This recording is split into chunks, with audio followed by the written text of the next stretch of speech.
Hey, what's going on out there, NFL fans, Atlanta Falcons fans? It's your boy Antoine Smitty Sports Machine. Y'all know I get down, man. Y'all know how I do it. Press that subscribe button. Also, press that notification bell. Get my videos as soon as I drop them. Press that like button. They help me get my recommendations up to get my video through the YouTube universe. Greatly appreciate y'all as always, man. But right quick, very quick. Asante Samuel is in the headlines again, and this time it's Asante and AB going back and forth. And you know, players have these spats throughout their career, and some of these players they actually have temperament that they can't control sometimes. And then social media has been involved in a lot of these wars. You remember Asante Samuel a couple of weeks ago was going back and forth with Deion Sanders about the greatest corner of all time, and they started talking numbers. And Deion silently went took the high road with the gold jacket comment, but that's neither here nor there. Both of those guys were great cornerbacks. I think Asante Samuel is a Hall of Fame quarterback, especially what he did during playoff time and coming through in the clutch. But right quick, man, I want to give y'all my quick thoughts on these couple of comments that he made about AB and in reference to AB being a top 10 receiver all the time, top 15. And then you think about Julio Jones and those two always being compared, because I actually made a video about that some years back and did pretty good, man. Got 20 some thousand hits. And honestly, it's a great debate because if you look at the numbers, they're very close. But let's get into what Asante Samuel has to say right quick. And I'm not going to hold y'all. But, here we go, man. Asante Samuel. He's going to get into talking about AB, and we're going to see what he has to say. AB a top 10 all-time receiver in NFL history. Right? Let me repeat myself. Is Antonio Brown a top 5 all-time receiver in NFL history? I'm going to let y'all answer that right quick. Drop in the comment box. Is he a top 10 receiver all time? I don't care what fan base you represent. We talk about a single solid player. But my answer is going to be no. And the reason why I say that, I'm thinking about guys. I'm thinking off the top of my head, and I've gave y'all a couple on the last couple of days with these debate topics in my shorts feed. You look at Randy Moss, Megatron, T.O., Jerry Rice, Chris Carter, Marvin Harrison. I could just keep going. Fred Biletnikoff. I could just keep going on and on. But what you talk about, Larry Fitzgerald, who was in Antonio Brown's era. So I can go on and on, man. But top 10, nah. Top 15, I would say no as well. Top 20, I would probably say yes, because he put up the numbers. And let's keep this thing rolling right quick, man. And I'm going to go ahead right off the rip and say, I disagree. No. Go to top 10. I mean, top 5, top 10. No. Right? I was going to start at top 5. No. Then I was going to end at top 10. But top 10, no. And I agree with 100%. No. And there's no disrespect to Antonio Brown. Great receiver, great player. But honestly, look at what Julio got taken away from him. But I'll get in there in a second, man. But Antonio Brown was the main target of Ben Roethlisberger in Pittsburgh.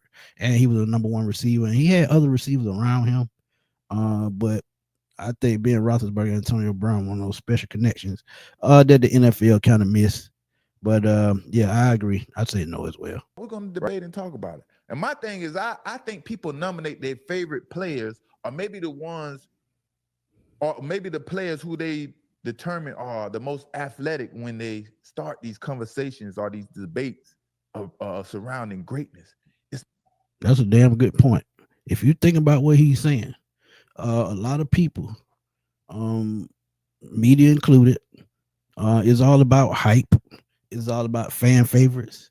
It's all about who they like, because a lot of people are not in the Hall of Fame simply because of who the voters don't like. It's baseball, football, basketball. A lot of players are not in the Hall of Fame because the media don't like them. And Antonio Brown could be another one of those guys. He could get in the Hall of Fame, but it's probably going to be way down the road because of his antics in the media and his off the field discretions, man. Look, I'm telling you, media plays a role in these type things. It's not about, they don't look at the history, the stats, and the productivity. I think most people just scream out their favorite players, the ones with the most following, the ones that uh, uh, uh, that they see on TV all the time for marketing and things like that, right? The ones that's Exactly. Social media, I'm telling you, it has a lot to do with what goes in today's society when it comes to making decisions, as far as awards, as far as Hall of Fame, just as far as anything that has to do with being voted in, as far as a player. talked about the most. And it shouldn't be like that. Because people have to understand. People have to understand every athlete, man, including myself. Every athlete is out there working hard to be great, the greatest. You know what I mean? Or whatever. Everyone is out here working, trying to be great. So when a player accomplishes more than the other, but may not be so popular,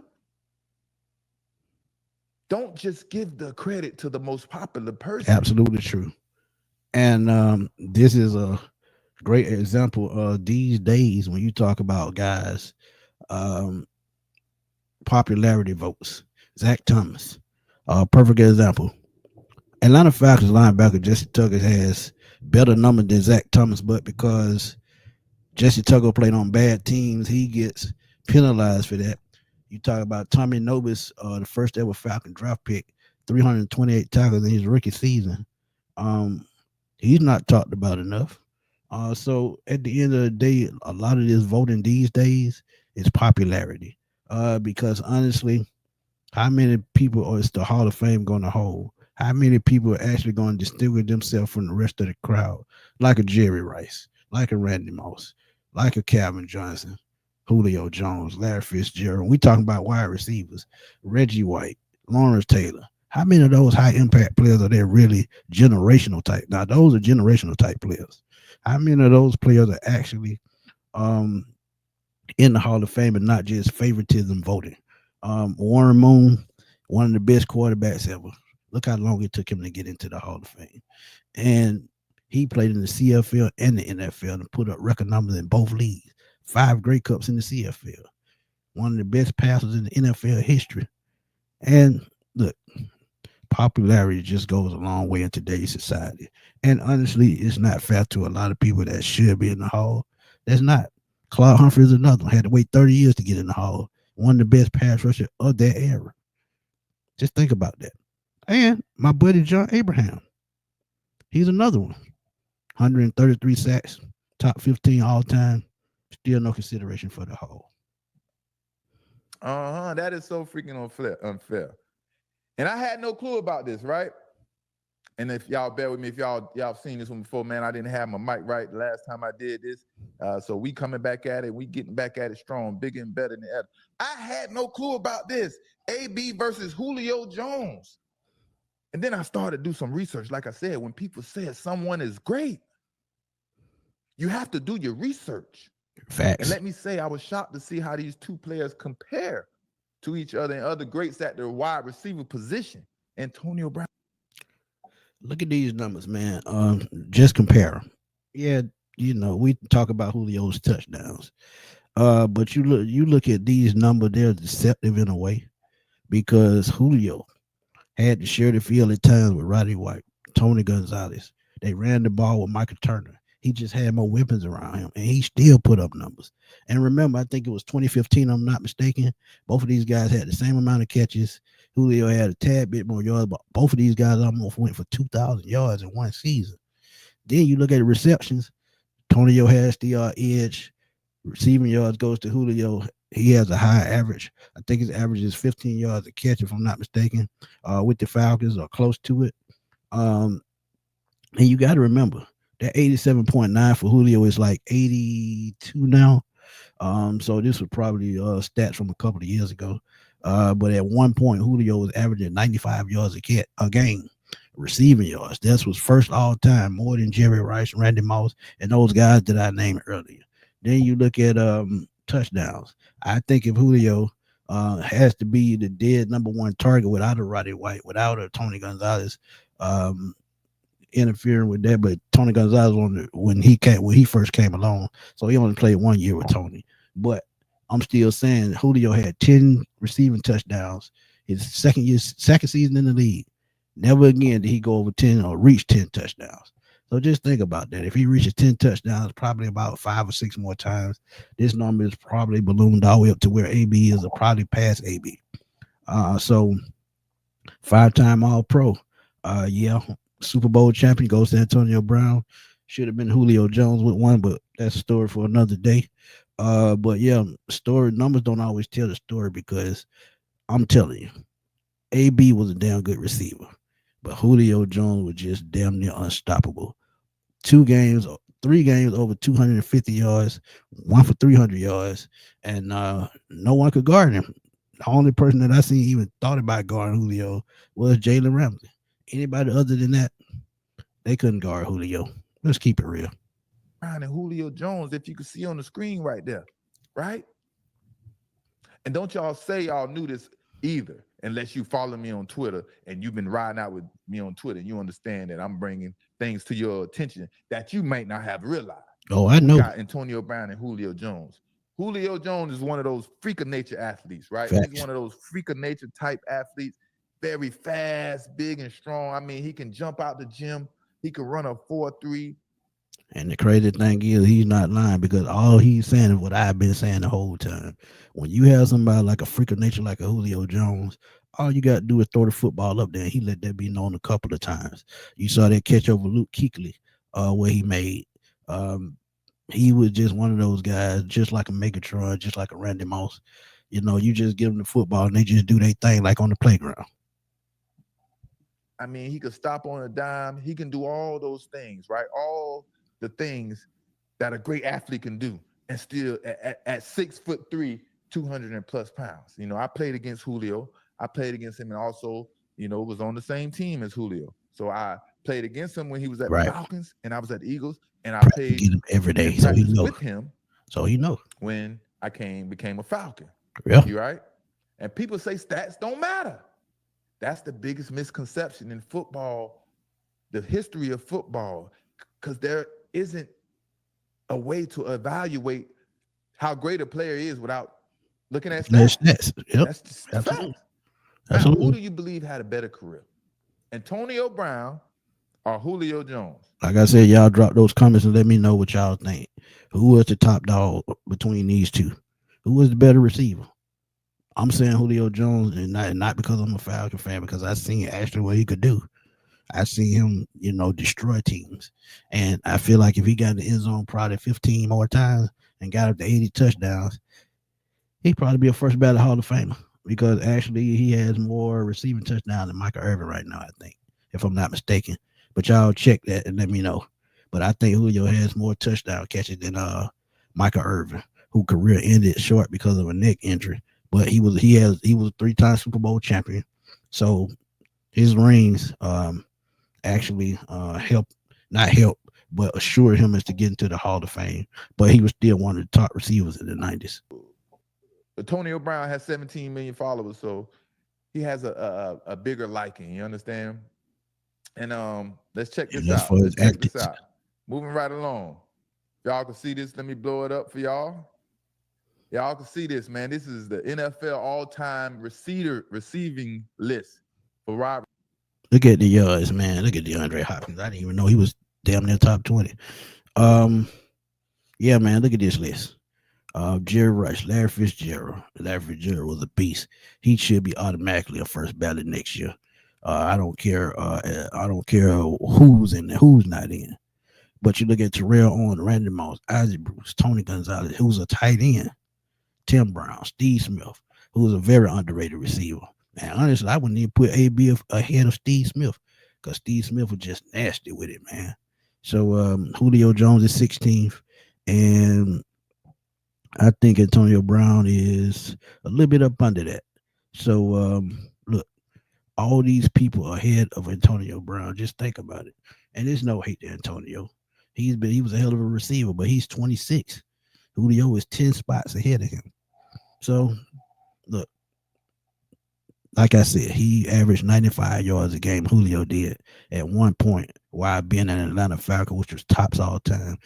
Damn near 100 yards a season, 100 yards a game. I'm sorry, 100 yards a game is your average. That's Madden numbers.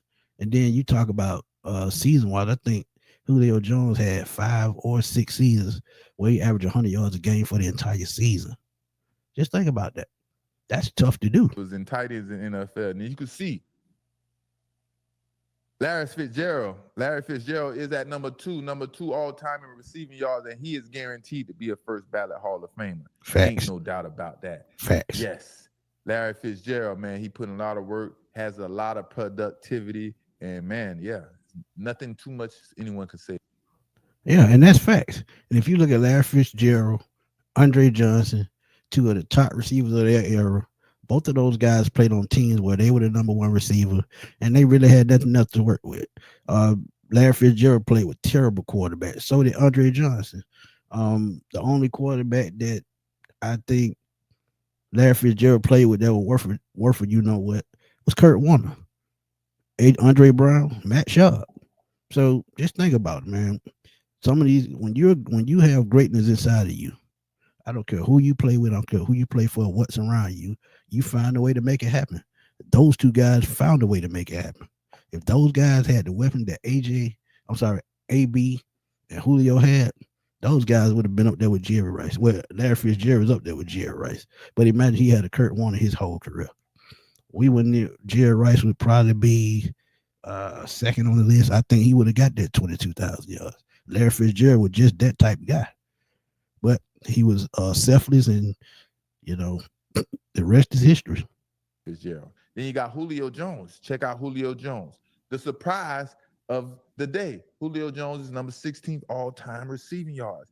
That is so underrated and so swept up under the rug. He would have been higher. Not too many people know that. I am 100% guaranteed sure that people don't realize or understand that Julio Jones is 16th all time, right? Yep. I know y'all surprised because I was a little surprised. Unless you follow me on Twitter, and you know I'm already talking that shit on Twitter. But think about it. How can you be surprised when a guy put up 250 yards, 3 different games, a 300-yard game, and he went over 150 yards God knows how many times? It's just a touchdown that's not there, but the yards are there, the plays are there, the memories are there. So Julio just did his thing. All right. I thought, me personally, because then I looked at Antonio Brown. This is when I found out he was 26 all time. 26 all time, and then everyone just throwing around how great he is, and he's going to be a first ballot Hall of Famer, X, Y, and Z. I was totally shocked. Yes, he's a dog. He's a 5th round pick or 4th round pick like myself. Yep. We had to fight our way and claw our way to the top. Yes, but you still have to He accomplish went to Central Michigan, I'm not mistaken. great, right? Like I said, he's 26 all time, right? That's just in receiving yards. We have other stats and stuff like that. But I thought he would have been ranked a little higher than that, man. I can't lie to y'all. I would have thought Antonio Brown would have been ranked a little bit higher than that. No one understands how the Hall of Fame works at all. But we can steady scream someone is a first-round Hall of Fame, first ballot Hall of Famer, and they won't even be top 10 in the stats. How do we determine that? Yep. Well, there you have it. He made legitimate facts throughout that segment, and both of those wide receivers, man, they deserve to be in the Hall of Fame. Well, I know Julio does, and AB may not get that because of his off the field antics, but again, if he does, it's going to be down the road. But Julio definitely should be thinking about being the first ballot Hall of Famer, because when you talk about freakish athletes and hard to cover and things of that nature, he's one of those guys. But AB or Julio, who y'all taking in that debate? Like I said, man, y'all drop those comments. Let's debate. Let's have fun as always. It's your boy Antoine Smith signing off.